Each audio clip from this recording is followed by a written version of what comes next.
আমরা যদি নিত্য প্রয়োজনীয় জিনিসের সরবরাহটা নিশ্চিত রাখতে পারি তাহলে কিন্তু কেউ কারসাজি করতে পারবে না।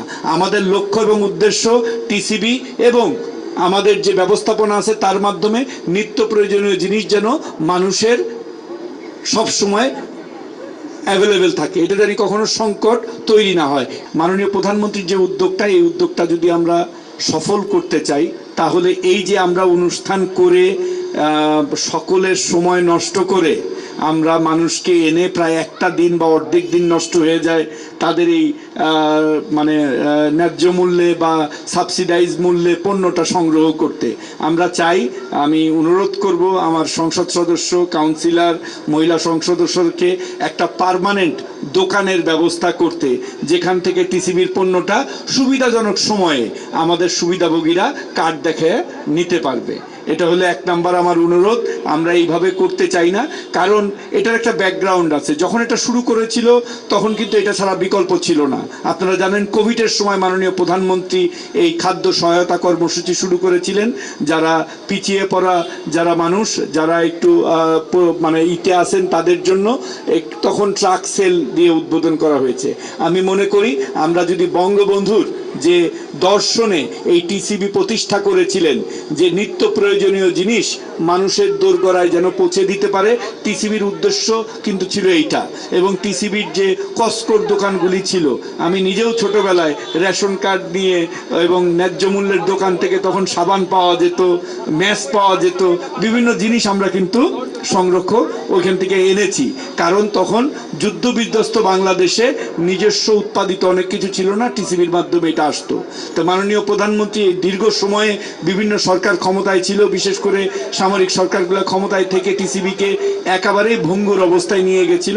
সেই টিসিবিকে মাননীয় প্রধানমন্ত্রী আবার ঘুরে দাঁড়ানোর জন্য আমাদেরকে ম্যান্ডেট দিয়েছে যে আমরা যেন নিত্য প্রয়োজনীয় জিনিস শুধুমাত্র সাবসিডাইজ মূল্যে না, ন্যায্য মূল্যে যেন আমরা দেশবাসীর কাছে পৌঁছাতে পারি, সেই ধরনের একটা প্রতিষ্ঠান হিসেবে দাঁড় করাতে এবং সেই ম্যান্ডেট নিয়েই আমাদের চেয়ারম্যান এবং টিসিবির লোকজন কাজ করে যাচ্ছে।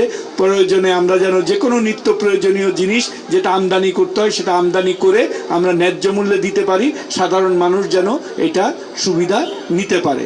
তো আমাদের এমপি মহোদয় বলেছেন যে আমরা রমজানটা কিভাবে, কি ম্যাজিকে, আসলে কোনো ম্যাজিক না, এই জিনিসটা মাননীয় প্রধানমন্ত্রীর দূরদর্শী পরিকল্পনা।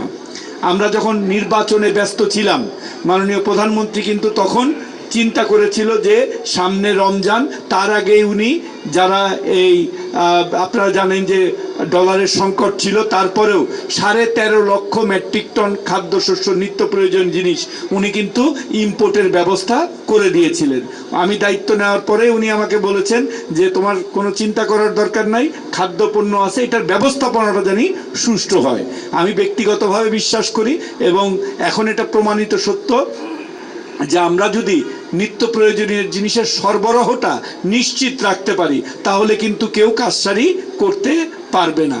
আমাদের লক্ষ্য এবং উদ্দেশ্য টিসিবি এবং আমাদের যে ব্যবস্থাপনা আছে তার মাধ্যমে নিত্য প্রয়োজনীয় জিনিস যেন মানুষের সব সময় অ্যাভেলেবেল থাকে, এটা জানি কখনো সংকট তৈরি না হয়, এই লক্ষ্যেই আমরা আমাদের কাজ করে যাচ্ছি। দ্বিতীয় হলো 1 কোটি পরিবার, প্রায় 4 থেকে 5 কোটি লোক। তো এই তালিকাটা যদি একটু সংশোধন করা হয়, আমি জানি যে প্রত্যেক জায়গায় আমাদের যে তালিকা আছে, কিছু লোক মারা গেছে, কিছু লোক মাইগ্রেট হয়ে অন্য জায়গায় চলে গেছে। আমি অনুরোধ করব, জনপ্রতিনিধি 3 জন আছেন, আপনারা লোকালি এই তালিকাটা সংশোধন করে যারা পাওয়ার যোগ্য। এখানে একটা জিনিস একটু খেয়াল রাখতে হবে, এই প্রকল্পটা কিন্তু আমরা ফ্রি দিচ্ছি না, ফ্রি আমাদের অন্য কর্মসূচি আছে, এখানে কিন্তু পণ্য দাম দিয়ে কিনতে হয়। সো এমএন ফ্যামিলিকে দিতে হবে যার ওই 500 থেকে 1000 টাকা একবারে দিয়ে কেনার সামর্থ্য আছে। একেবারে যারা হতদরিদ্র তাদের জন্য কিন্তু আমাদের অন্য কর্মসূচি আছে, যেটা আমরা বিনামূল্যে চাল দেই বা অন্যান্য সুযোগ আছে আর কি। তো এটা আমরা করব। আর আপনারা যদি দোকানের ব্যবস্থা করতে পারেন, ইনশাল্লাহ 1 জুলাই থেকে আমরা টিসিবির মাধ্যমে আরও পণ্য আপনাদের সাথে পরামর্শক্রমে যে জায়গায় যে পণ্যগুলির চাহিদা আছে, যেটা আমদানি করা দরকার আমদানি করা, যেটা সংগ্রহ করা দরকার সংগ্রহ করে এই দোকানগুলোর মাধ্যমে আমরা অ্যাভেলেবেল করব, যাতে মানুষ সহজে এটা পেয়ে যায়।